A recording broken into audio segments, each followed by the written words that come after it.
This is rock solid TV, uncensored history, unfiltered truth, unshakable faith. The post office. To most people, it is a boring government agency with slow lines, old trucks, and the same blue mailboxes on every corner. Harmless, forgettable, mundane. But behind the curtain, the United States Postal Service has a secret. They are not just delivering junk mail, bills, and Amazon packages. They are running surveillance operations. They are tracking Americans without warrants. They are spying on social media. They are quietly passing data to the FBI, the Department of Homeland Security, and other federal agencies. The agency you trust to bring birthday cards to grandma has turned into one of the most overlooked intelligence arms of the government, and almost nobody's talking about it. Tonight we are. The image vs. the reality. Everyone pictures the post office as a place of stamps and envelopes, but the United States Postal Service is much more than that. Hidden inside it is the United States Postal Inspection Service, one of the oldest federal law enforcement arms in America. It began by policing mail fraud and theft. Over time, it expanded, and eventually it turned into something far darker. Today, this inspection service monitors the internet. It flags social media posts, it watches political groups, it builds files on regular citizens, and the average American has no clue it is happening. The program called iCOP. In 2021, documents were leaked that exposed something shocking. The Postal Service was operating an intelligence unit called the Internet Covert Operations Program, abbreviated iCOP. This unit monitors online speech. It collects data from Facebook, Twitter, Telegram, Parler, and other platforms. It is not just looking for threats against postal workers. It is flagging any talk of protests, any mention of marches, and any citizen activity the government does not like. The program sends detailed reports to the Department of Homeland Security and other agencies, and the people being monitored are never told. No warrant, no judge, no oversight. How it targets ordinary people. You do not need to be a criminal to end up on their radar. You only need to post something that challenges the official narrative. Share an article about election fraud, and you might be logged. Post about lockdown protests, and your profile could be flagged. Attend a rally about gun rights, and you may find yourself in the database. The Postal Service does not need probable cause. They do not notify you. They simply gather, flag, and share the information. Remember this, the mail system already touches every address in the country. That means they already know where you live. Mail imaging and mass data collection. Now let us step into the deeper infrastructure. Most people do not realize that the Postal Service photographs the outside of every single letter and package mailed in the United States. This program is called Mail Isolation Control and Tracking, front and back. Every address, every barcode, millions upon millions every single day. They claim it is just for sorting and investigations, but the reality is that this database becomes a gold mine for surveillance. In 1 year alone, law enforcement requested access to this system over 50,000 times. That means your mail patterns, who you write to, who writes to you, all logged, all accessible. The 2013 revelation. Back in 2013, the New York Times pulled the mask off. They exposed how the Postal Service was secretly working with the NSA and FBI using this very mail imaging system. A former official openly admitted that the post office was no longer simply delivering letters. It was providing metadata, information about senders, receivers, locations, and timelines, and all of it was being handed over to federal intelligence without the public ever consenting. How it works with other agencies. The Postal Service is not acting alone. Its intelligence data is funneled to other agencies. Homeland Security uses it to monitor domestic movements. The DEA uses it to track packages. The IRS uses it to monitor financial activity. Fusion centers compile postal data with internet surveillance, creating massive digital dossiers on American citizens. The categories considered threats are often vague.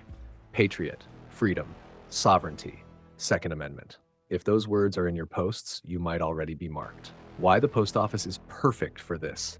Why would the government choose the Postal Service as a surveillance arm? Because it is boring, harmless, forgettable. Nobody suspects the mail truck.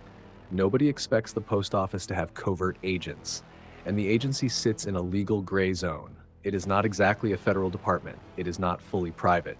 That means it slips past many of the rules that restrict intelligence agencies.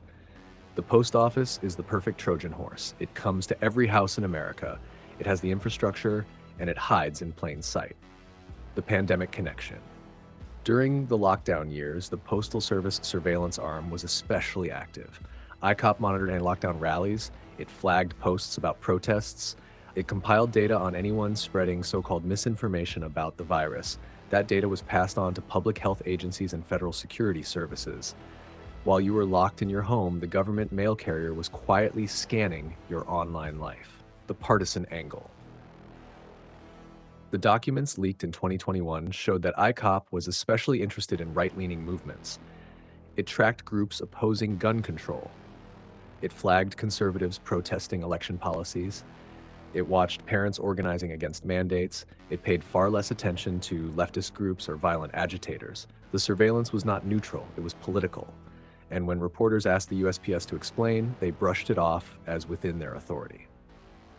Censorship by proxy. Here's how the machine works. The Postal Service collects data, it forwards it to agencies like the FBI. Those agencies share it with big tech. Then your account is flagged, suspended, or banned. You are silenced without due process. This is censorship by proxy. The government does not need to pass a law to muzzle you.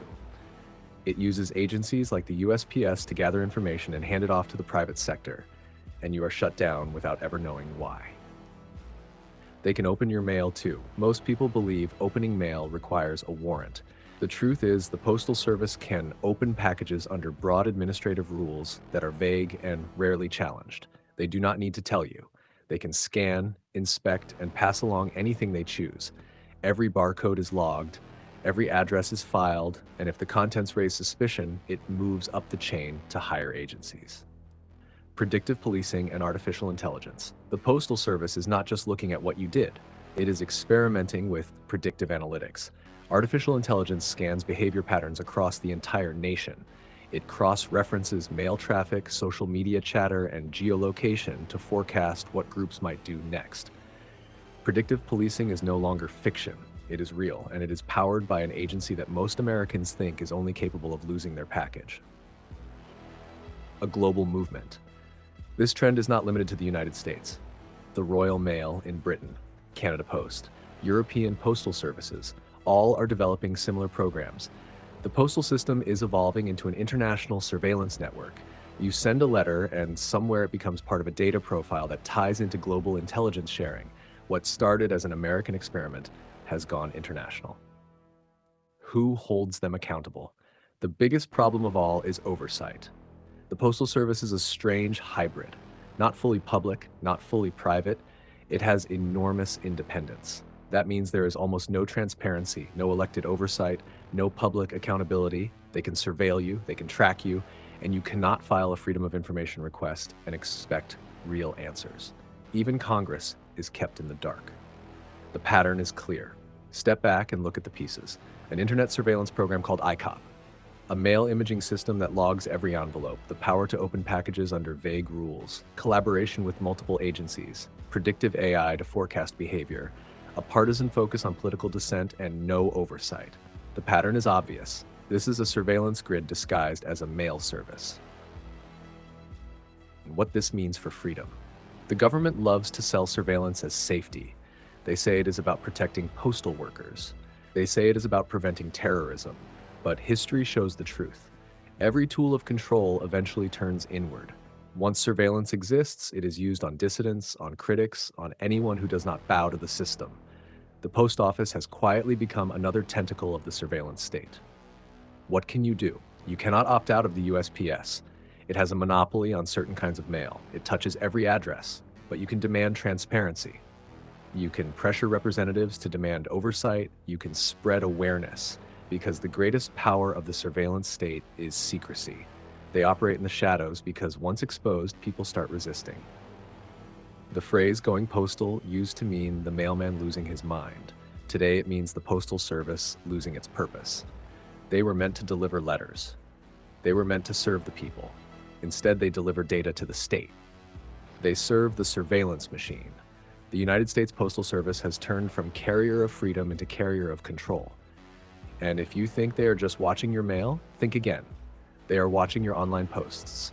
They are watching your memes. They are watching your movements. They are building a file with your name on it. This is Rock Solid TV, uncensored history, unfiltered truth, unshakable faith. If this opened your eyes, share it. Speak it. Do not stay silent, because silence is exactly what the surveillance state wants. Stay bold, stay free, stay rock solid.